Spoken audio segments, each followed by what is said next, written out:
మతాలు చాలా హింసను ప్రోత్సహించాయి, కలిగించాయి. అదొక్కటి చాలు కదా మనం మతాలని తిరస్కరించడానికి అని అడుగుతున్నారు. దీనికి సాయి గారు ఏం చెప్తారు? తప్పకుండా. మనం ఇప్పటిదాకా చూసాం ఏంటంటే మతాలన్నింటినీ కలిపి ఒక మూసలో పెట్టకూడదు మనం. అందుకని ఇప్పుడు విభజించి ఒక మతం ఇంకో మతాన్ని మీద గొడవలు చేసుకున్నాయి కదా, దాన్ని బట్టి దాన్ని కూడా క్యాష్ చేసుకొని ఇంకో ప్రశ్న అడుగుతున్నారు. ఇంకో ప్రశ్న. సో నేను దాని దగ్గరకు కూడా వస్తాను. అయితే మతాలలో కొన్ని మతాలు నిజంగానే వైలెన్స్ అంటే హింసాకాండని చేయటం అనేటువంటిది కరెక్టే. ఎందుకంటే ఉదాహరణకి ఇస్లాంని చూసుకున్నప్పుడు దారుణమైనటువంటి హింసను చేసినటువంటి సందర్భాలు మనకు కనిపిస్తూనే ఉన్నాయి. హిందూ మతం ఎంతో అహింస మతం అని అనుకుంటున్నాం, కానీ హిందూ మతంలో కూడా చరిత్రను కనుక చూసినట్లయితే హింస జరిగినటువంటి దాఖలాలు మనకు కనిపిస్తూనే ఉన్నాయి. అయితే నేను ప్రస్తుతం యాక్చువల్గా ఒక నేరో డౌన్ చేసుకొని క్రైస్తవ్యం గురించి మాట్లాడటానికి ఇష్టపడుతున్నాను. ఎందుకంటే క్రైస్తవ్యం ఫౌండర్ని మనం చూస్తే జీసస్ క్రైస్ట్ హింసని ఆయన చేయమని చెప్పలేదు, హింసని ఆయన డిస్కరేజ్ చేయటం అనేటువంటిది మనకి చూస్తున్నాం. అయితే ఏథీయిస్టులు, హేతువాదులు చాలాసార్లు ఏమంటారంటే యూరోప్లో జరిగినటువంటి కొన్ని పరిణామాలు, క్రైస్తవులు చేసినటువంటి కొన్ని పరిణామాలని పెట్టుకొని చూడండి అసలు క్రైస్తవ మతం ఎంత దారుణమైనటువంటి హింసాకాండని సృష్టించిందో చూడండి, అందుకని క్రైస్తవ మతం అంత దుర్మార్గమైనటువంటి మతం ఇంకొకటి లేదు అని ఇందాక హేస్టీ జనరలైజేషన్ అన్నాం కదా, అట్లా చెప్తారు. అయితే ఇందులో నేను 3 విషయాలని చెప్పడానికి ఇష్టపడుతున్నాను త్వరగా. మొట్టమొదటిది క్రూసేడ్స్ అంటాం. అంటే 11వ శతాబ్దంలో మనకి మొదలైనటువంటి ధర్మయుద్ధాలు. నిజానికి చెప్పాలంటే ఈ ధర్మయుద్ధాలు ఎందుకు జరిగినాయి అంటే ఇరాక్ కానీ, సిరియా కానీ, ఈజిప్ట్ కానీ, తర్వాత ఈ దేశాలన్నీ కూడా క్రైస్తవ దేశాలు. ఇప్పుడు జనాలకి అది చెప్తేనే నమ్మకపోవచ్చేమో, ఎందుకంటే ఈజిప్ట్ ఒకప్పుడు it's a Christian country. Because చాలా మంది క్రైస్తవులు తొలతూగినటువంటి దేశం. సో అట్లాంటి సమయంలో ఇస్లాం ఏం చేసిందంటే ఈ క్రైస్తవ ల్యాండ్స్ని, క్రైస్తవ దేశాలని హింసాపూర్వకంగా ఆక్రమించుకోవటం అనేటువంటి జరిగింది. సో ఈ దేశాలను ఆక్రమించుకోవటం మాత్రమే కాదు, సో వాళ్ళు సౌత్లో, అంటే మనం సౌత్ అంటే దక్షిణాన ఆఫ్రికాలోకి చొరబడ్డారు, ఆ తర్వాత ఉత్తరాన మనకి యూరోప్లోకి, ఐరోపా దేశంలో కూడా చొరబడి ఇటలీలో కొంత భాగాన్ని కూడా వాళ్ళు ఆక్రమించుకోవడం జరిగింది. ఆ సమయంలో కొంతమంది క్రైస్తవులు ఏం చేశారంటే యూరోప్లో ఉన్నటువంటి కొంతమంది క్రైస్తవులు ఇలా హింసను గనక మనం ఎలో చేసినట్లయితే మన ఉనికిని మనం కోల్పోతాము అనేటువంటిది వాళ్ళు ఒక స్వాతంత్ర యుద్ధాన్ని చేశారు. ఎట్లాగైతే మనం భారతదేశంలో బ్రిటిష్ వారికి వ్యతిరేకంగా స్వాతంత్ర యుద్ధం చేశామో అట్లాంటి స్వాతంత్ర యుద్ధాన్ని క్రైస్తవులు యాక్చువల్గా ఇస్లాం వాళ్ళకు వ్యతిరేకంగా చేసినటువంటి దాన్ని క్రూసేడ్స్ అంటాం. Crusades, okay. సో దీన్ని యాక్చువల్గా మనం ఏథీయిస్టులు ఏం చేస్తారంటే ఇదేదో చాలా అన్యాయమైనటువంటిది, చాలా మూర్ఖమైనటువంటి, దుర్మార్గమైనటువంటిదిగా చూపిస్తారు. కానీ నిజానికి చెప్పాలంటే స్వాతంత్రోద్యమాన్నే మనం తప్పు అన్నట్టే. సో అయితే క్రూసేడ్స్లో కొన్ని తప్పులు దొర్లినాయి, కాదని అంటలేదు. కొన్ని చోట్ల యాక్చువల్గా దోపిడీలు జరిగినాయి, దొమ్మీలు జరిగినాయి. కానీ క్రూసేడ్స్ మొత్తానికి కూడా ఈ దోపిడీ కోసమే క్రూసేడ్స్ చేశారు, ధర్మయుద్ధాన్ని చేశారు అనేటువంటిది తప్పు. ఎందుకంటే ధర్మయుద్ధం అనేటువంటిది స్వాతంత్ర యుద్ధం మొట్టమొదటిగా. రెండవది ఇంక్విజిషన్స్, అంటే విచారణలు. సో స్పెయిన్లో జరిగినటువంటి ఇంక్విజిషన్స్ కొంతమంది ఏమంటారంటే ఈ ఏథీయిస్ట్ రైటర్స్, అంటే నాస్తికవాదులైనటువంటి రైటర్స్ కొంతమంది ఎట్లా రాస్తారంటే స్పెయిన్లో జరిగినటువంటి మారణకాండ ఎవరికి తెలీదు, ఈ క్రైస్తవులు చేసినటువంటి దుర్మార్గత్వం ఎవరికి తెలీదు అంటారు. నిజానికి చెప్పాలంటే స్పెయిన్లో జరిగినటువంటి ధర్మ విచారణ క్రైస్తవులు చేసినటువంటిది కాదు. యూదులని స్పెయిన్ రాజు స్పెయిన్లో నుంచి బహిష్కరించినప్పుడు చాలామంది యూదులు వాళ్ళు క్రైస్తవ్యంలోకి మారారు, ఎందుకంటే స్పెయిన్లో ఉండిపోవటానికి. అప్పుడు చాలామంది యూదులు ఏం చేశారంటే మారినటువంటి యూదుల మీద వాళ్ళు ఆరోపణ చేయటం మొదలుపెట్టారు. వీళ్ళు యూదా మతాన్ని వదిలేశారు అని చెప్పేసి ఆరోపణ చేసినప్పుడు అప్పుడు యాక్చువల్గా గ్రాండ్ ఎగ్జిక్యూటర్ అంటాం. అంటే ఏంటంటే వీళ్ళందరినీ చంపేసేటువంటి అతను కూడా యూదుడే నిజం చెప్పాలంటే. ఇది క్రైస్తవులు చేసినటువంటిది కాదు నిజానికి చెప్పాలంటే. ఇంకొకటి, ఈ ఇంక్విజిషన్స్లో, ధర్మ విచారణలో భయంకరమైనటువంటి మారణకాండ జరిగింది అంటారు. నిజానికి చెప్పాలంటే ఎంతమంది చచ్చిపోయారో తెలుసా? ఇందులో 1500 నుంచి 4000 మంది చచ్చిపోయారు. అది కూడా 350 సంవత్సరాల వ్యవధిలో అంతమంది చచ్చిపోయారు. 350 సంవత్సరాల వ్యవధిలో 1500 నుంచి 4000 మంది మాత్రమే చనిపోయారు. సో దీన్ని పట్టుకొని దారుణమైనటువంటి మారణకాండ అనేటువంటిది చాలా తప్పు. చాలా వ్యవధి ఉంది. చాలా వ్యవధి ఉంది. దాన్ని ఓవర్గా ఎగ్జాజరేట్ చేసినట్టు, అంటే ఉన్నదానికంటే చాలా ఎక్కువగా చెప్పినట్టు. అంటే మన భాషలో అంటాం కదా, పావులో చెప్పమంటే రూపాయి పావులో చెప్పారంటాం, అట్లా అనమాట ఇది. సో ఇంకొకటి, ఈ ఏథీస్ట్ రైటర్స్, నాస్తిక రైటర్స్ అందరూ కూడా ఏం చేస్తారంటే జాతి సంబంధమైనటువంటి యుద్ధాలన్నింటినీ కూడా మత సంబంధమైనటువంటి యుద్ధాలుగా చూపిస్తారు. ఉదాహరణకి శ్రీలంకలో జరిగినటువంటి తమిళులకి లంకేయులకి మధ్యలో జరిగినటువంటి యుద్ధాన్ని వాళ్ళు శామ్ హ్యారిస్ అనేటువంటి నాస్తికవాది ఏమని చెప్తాడంటే ఇది మత సంబంధమైనటువంటి యుద్ధం అంటాడు. నిజానికి భారతదేశంలో కూర్చున్నటువంటి మీకు నాకు తెలుసు, తమిళులు హిందువులే, కానీ హిందూ మతం కోసం పోరాడారా వాళ్ళు ఏమన్నా? కాదు. సో దీన్ని కూడా అసలు యాక్చువల్గా మత సంబంధమైనటువంటి యుద్ధం అని చెప్పడంలో నాస్తిక రచయితల యొక్క జ్ఞానం కానీ వాళ్ళ యొక్క ఇంటెగ్రిటీ అనేటువంటిది ఎంతో మనం చూడొచ్చు. అయితే నేను ఇక్కడ ఒక ప్రశ్న అడగాలనుకుంటున్నాను బెన్హర్ గారు. మతం ఇంత మారణకాండ సృష్టించింది అని చెప్పేసి వాపోయేటువంటి నాస్తికులు, అసలు నాస్తికవాదం, నాస్తికులు ఎంతమందిని చంపారనేటువంటిది ఎందుకు అడగరు? Okay, exactly. సో ఇప్పుడు నిజానికి చెప్పాలంటే మనకి రష్యాలో స్టాలిన్ 20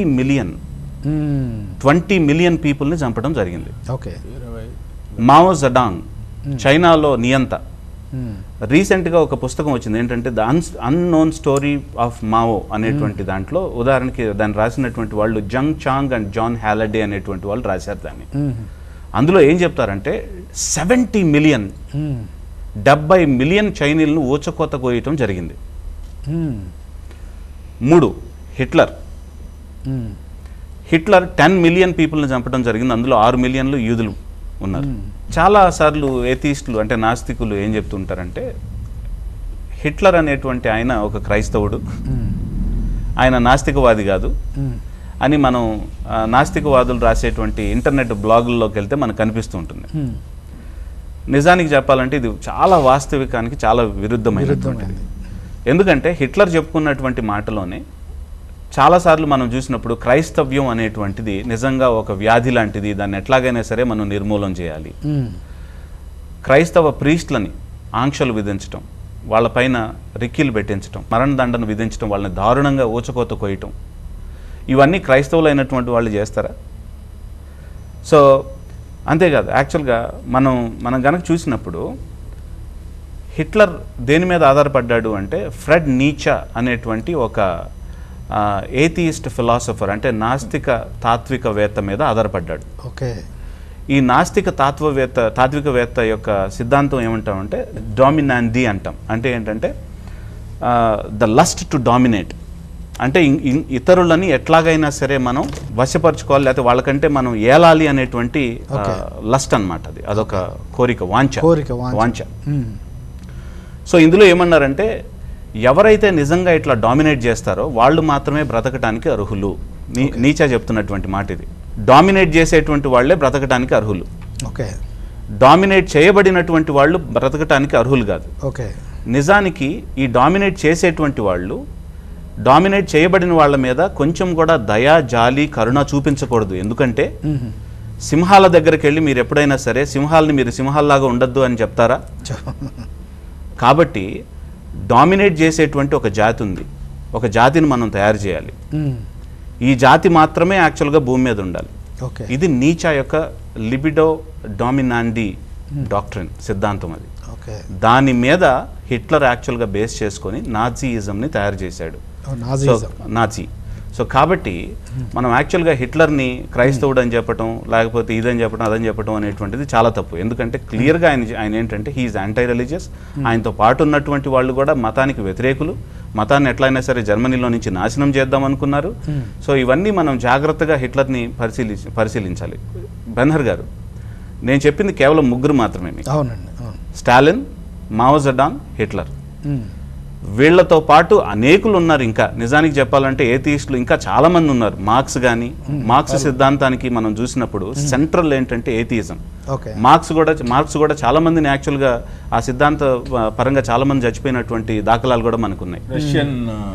సోవియట్లో సోవియట్ మనం సో చూసినప్పుడు వాస్తవానికి వాళ్ళు ఈ ప్రశ్న అడగడానికి వీల్లేదు అసలు. అసలు అర్హత లేదు. ఈ ప్రశ్న అడగడానికి వీల్లేదు, ఎందుకంటే వైలెన్స్ చేసిందే వాళ్ళు, ఎక్కువ మందిని చంపింది వాళ్ళేగా కనబడతా ఉంది. అవును. సో మీరు చెప్తా ఉంటే అవును. సో ఈ ప్రశ్న అడగడానికి వీల్లేదు. వీల్లేదు. అంటే బెన్హర్ గారు ఇది కూడా ఒక ఫెలేషియస్ ఆర్గ్యుమెంట్ ఏంటంటే నాలో ఉన్న ఎక్కువ తప్పును కప్పుపుచ్చుకోవాలంటే నీలో ఉన్న చిన్న తప్పును పెద్దది చేసి చూపించారు. సో మొదటి విషయం అది. దానికి దాన్ని ఒక స్పెషల్ పేరు ఉంది. ప్లీడింగ్ అండి, స్పెషల్ ప్లీడింగ్ అని ఇంగ్లీష్ లో అంటాము. ఇట్స్ ఎ ఫెలేషియస్ ఆర్గ్యుమెంట్ అనమాట. ఒక వ్యక్తికి నాలో ఉన్న తప్పులు కనపడకుండా ఉండాలి అని అంటే అవతల వ్యక్తిలో ఉన్న చిన్న తప్పులు భూతద్దంలో చూపించాలి. సో వీళ్ళు ఈ యొక్క ఫ్యాలసీ, ఈ యొక్క దోషభూయిష్టమైన ఆర్గ్యుమెంట్ చేస్తారు. ఓకే, సాయికృష్ణ గారు చెప్తున్నది ముగించాలనుకుంటున్నాను. నేను ఇంకొక చిన్న స్టేట్మెంట్ చెప్తాను. ఈ స్టేట్మెంట్ యాక్చువల్గా అలెగ్జాండర్ సోలనెట్సన్ అనేటువంటి ఒక నోబెల్ ప్రైజ్ విన్నింగ్ రష్యన్ చెప్పినటువంటి మాట. జాగ్రత్తగా వినండి. ఫస్ట్ నేను కొంచెం ఇంగ్లీష్లో చదువుతాను, ఎందుకంటే దీనికి ఆథెంటిసిటీ ఉండాలి కాబట్టి. అలెగ్జాండర్ సోలనెట్సన్ రష్యాలో పెరిగినటువంటి వ్యక్తి. ఆయన నోబెల్ ప్రైజ్ని గెలుచుకున్నారు.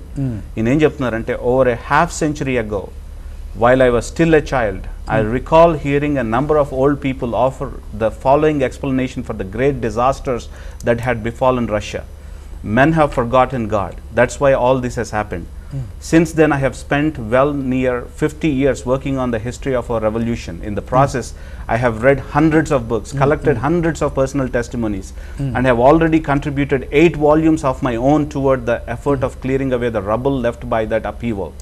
But if I were asked today to formulate as concisely as possible the main cause for the ruinous revolution that swallowed up 60 million of our people, I could not put it more accurately than to repeat, men have forgotten God. That's why all this has happened. రష్యాలో జరిగినటువంటి మారణకాండకి మా పెద్దల్ని గనక మేము అడిగితే వాళ్ళు ఏం చెప్తారంటే, మనుష్యులు దేవుడిని మర్చిపోయారు, అందుకని ఈ మారణకాండ జరిగిందని వాళ్ళు చెప్పేవాళ్ళు. ఆ తర్వాత నేను యాక్చువల్గా పెరిగి పెద్ద అయిన తర్వాత లక్షల స్టోరీస్ని చదివాను, చాలా చదివాను, రష్యా గురించినటువంటి చరిత్రను నేను చదివాను. ఇవంతా చదివిన తర్వాత 50 సంవత్సరాల రీసెర్చ్ చేసిన తర్వాత నేను వచ్చినటువంటిది ఏంటంటే, రష్యాలో జరిగినటువంటి మారణకాండ, ఏ మారణకాండ అయితే 60 మిలియన్లు అంటే 6 కోట్ల మంది రష్యన్స్ని ఏదైతే మింగివేసిందో, దీనికి కారణం ఏంటి అని నేను నా రీసెర్చ్ మొత్తం తర్వాత నన్ను అడిగితే నేను క్లుప్తంగా ఈ మాట చెప్తాను. ఏంటంటే, మనుషులు దేవుణ్ణి మర్చిపోయారు, అందుకనే ఇది జరిగింది. సో కాబట్టి ఏథియిజం యాక్చువల్గా నాస్తికత్వంని వదిలేస్తే నిజంగా దేశానికి ఎంతో మంచి జరుగుతుంది, ప్రపంచానికి మంచి జరుగుతుంది అనేటువంటిది ఉట్టి బూటకం. ఎందుకంటే నాస్తికత్వం చంపినటువంటి, క్రియేట్ చేసినటువంటి మారణకాండ, హింసాకాండ మనం కంపేర్ చేసుకుంటే ఆస్తికులు చేసినటువంటిది అసలు నెగ్లిజిబుల్. ఓకే, సో ఏ మారణకాండ అయినా సరే దారుణమే, మనం దేన్ని ఇది చేయకూడదు. ఓకే.